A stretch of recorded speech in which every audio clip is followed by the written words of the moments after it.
Have you heard of Minolta? Maybe, maybe not. Bet you've heard of Sony though, right? Well, Sony bought Minolta back in 2006. But Minolta's been around since 1929, all the way up to 2003 when they merged with Konica.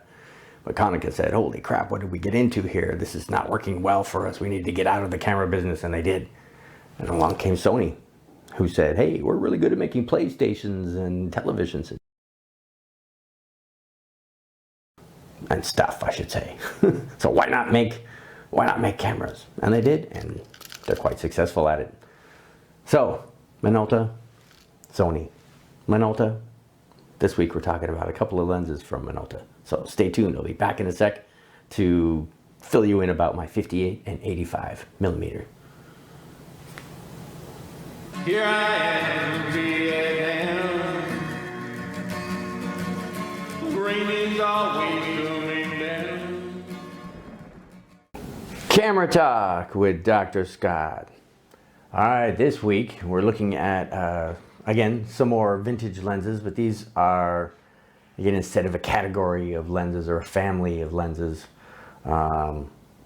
it's pretty much down to two, because these are Minolta. Minolta's again, another famous brand name out in the camera world, but I only have two of them.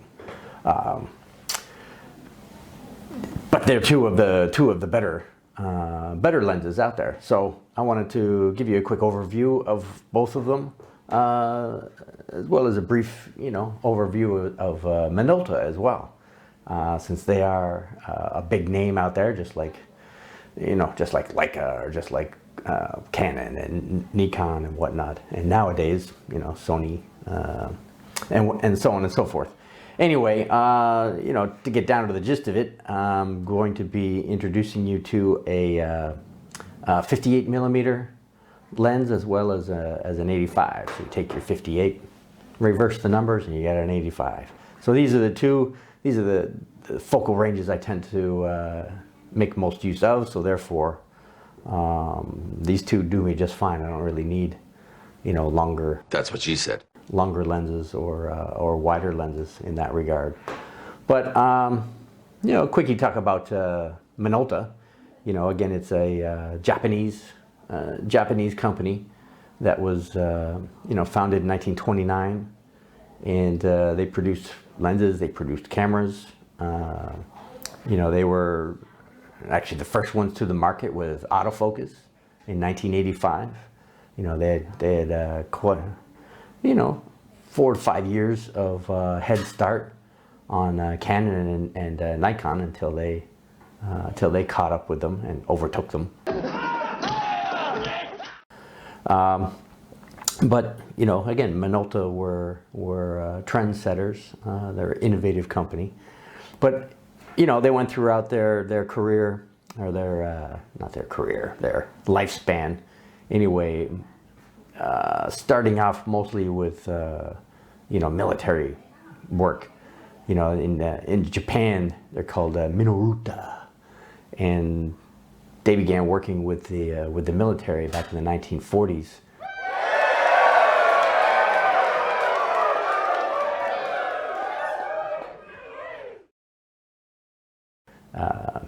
Creating cameras for aerial photography and whatnot.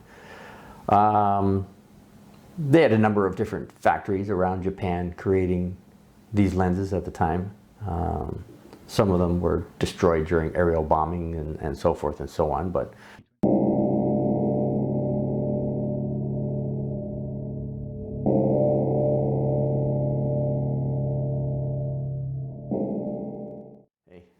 that's what happens with war, yeah? But anyway, moving on to, more current times anyway. Minolta, when they came out with their autofocus, they were obviously quite successful with it. They were the #1 selling camera. I think it was the Minolta 7000, if I'm not mistaken. But in 1991, Honeywell Corporation took them to court and sued them for copyright infringements on the technology used for autofocus, and Honeywell won. Yes. In court, and Minolta had to pay them $100 billion. $127 million.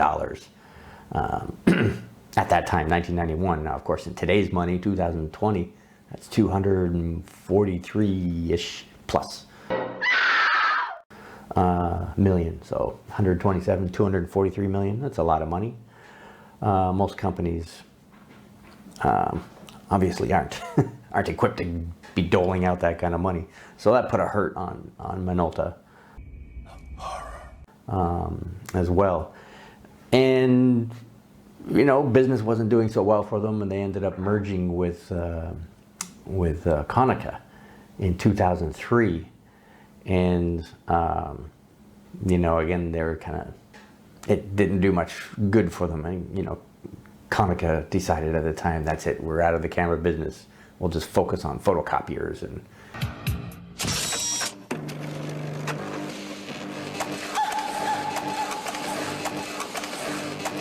you know, other business services and whatnot.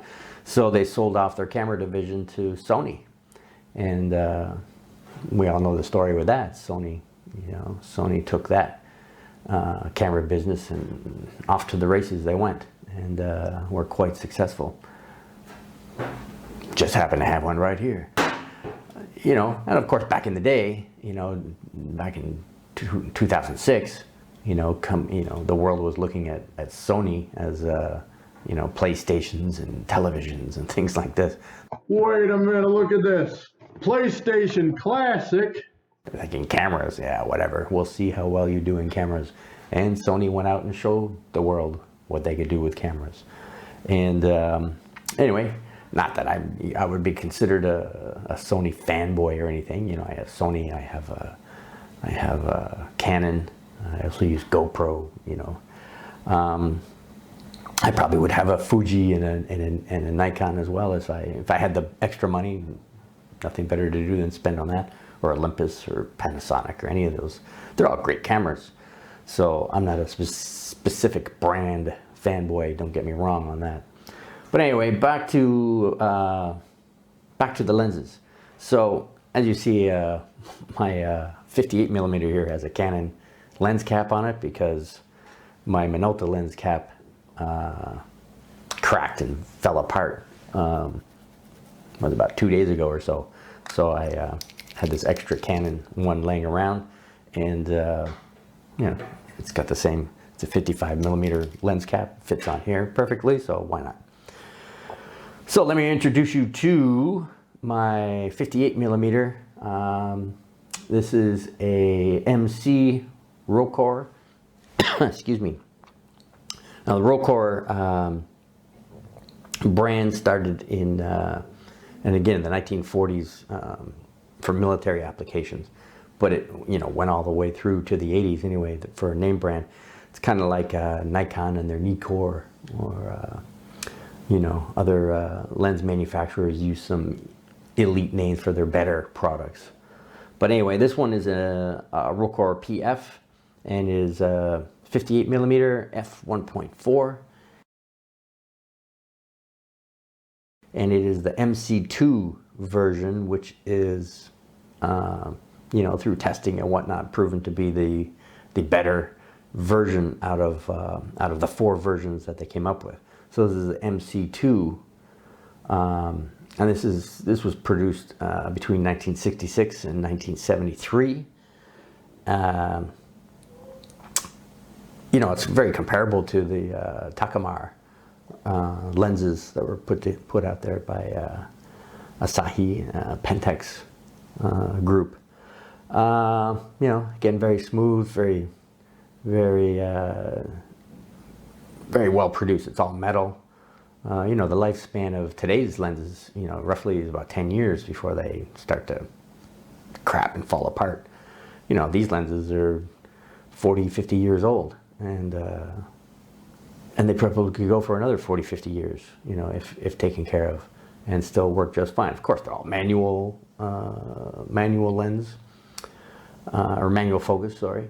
But the way to identify this version versus the others is if you can see the, you know, the wave.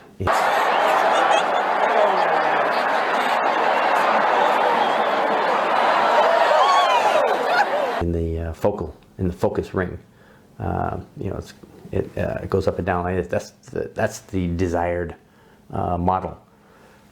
The other ones are just flat all the way around, even though they have little grooves for your fingers, or serrated ridges for you to grab hold of. But these ones actually have that and little waves in there for your fingers to set into. So that's how you could tell the difference with these. So this is the, as I say, it's the Rocar PF multi-coated. It is 6 elements in 5 groups, which is very common for Minolta. 6 aperture blades. You know, it's just very common for a lot of the lenses of the day. Nikon and Canon, everybody shared that same number of blades, you know, six blades.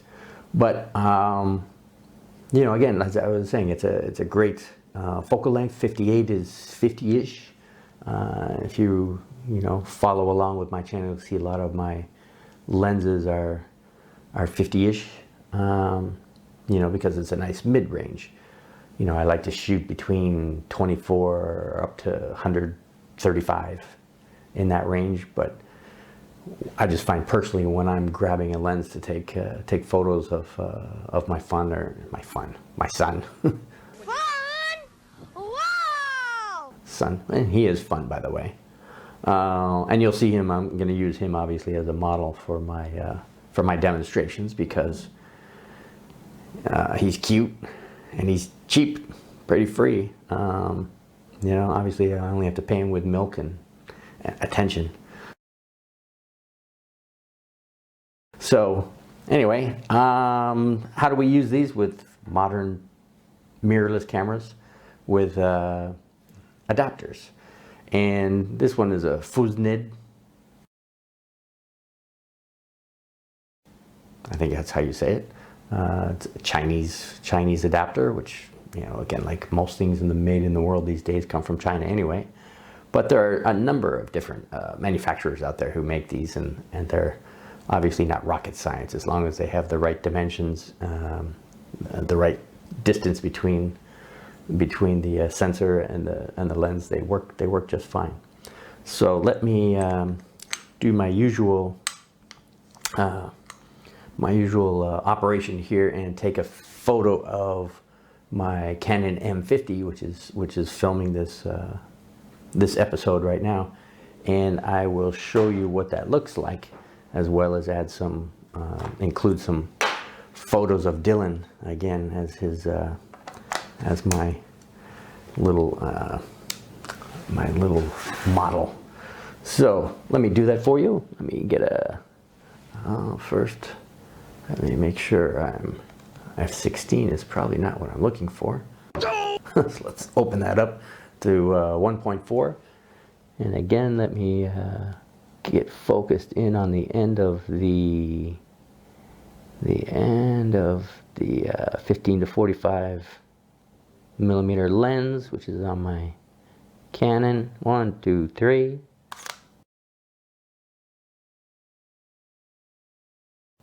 All right, and it also can show you the you know, the out of focus background and the bokeh, the quality of that out of focus background. All right, so that is my 58 millimeter 1.4. You know, as I said, it's a great lens. It's very comparable to Takamar lenses. Of course, Takamar doesn't have a 58 millimeter, but 55 would be something comparable to it. You can even compare the 50 1.4 in that regard. But actually, the famous one when it comes to the 50s is Minolta's 58 1.2, which is you know, 7 elements, but also six blades and whatnot. And it's you know, again, it's because it's a wider aperture you get better quality, of out of focus background and the bokeh that it produces. Now your minimum focus, close focus range on this is 0.6 meters, or equivalent to 2 feet. So it gets relatively close. You can get some decent close-up shots on that. So it's great for portraiture and any kind of close work you want. Things like landscape, it'll do the job. It's obviously not a lens designed for that. So I would recommend using it for portraiture.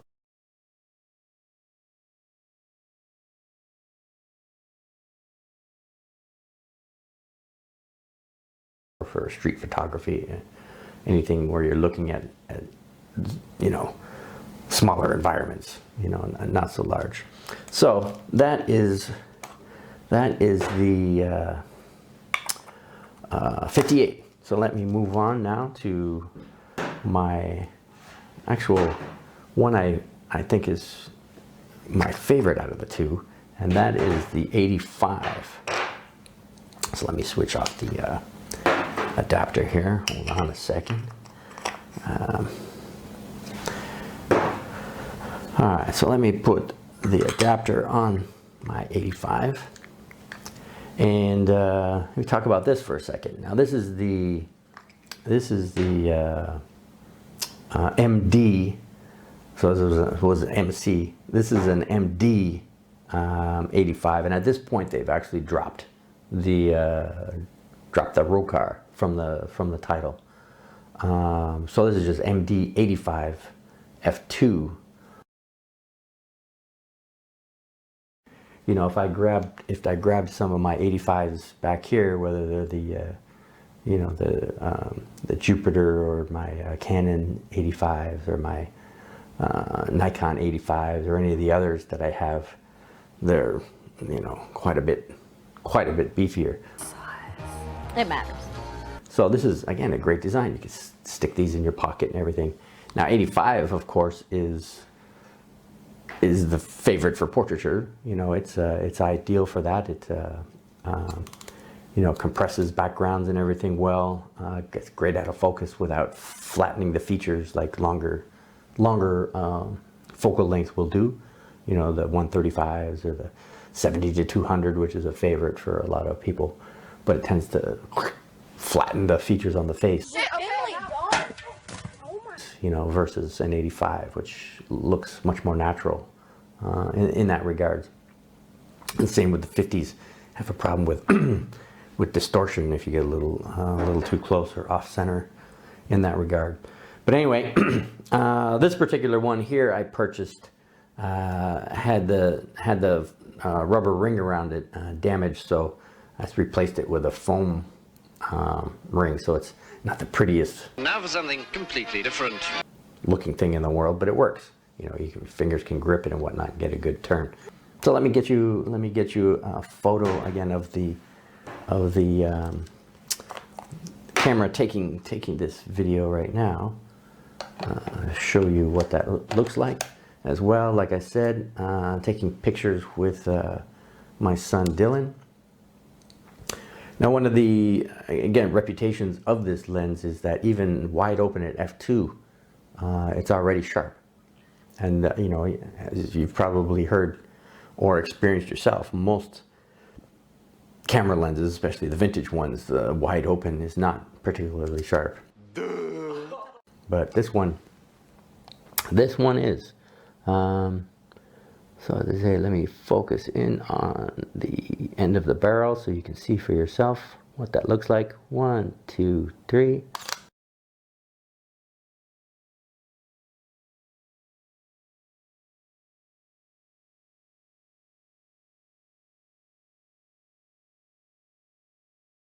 As well as what the out of focus background looks like with this lens as well.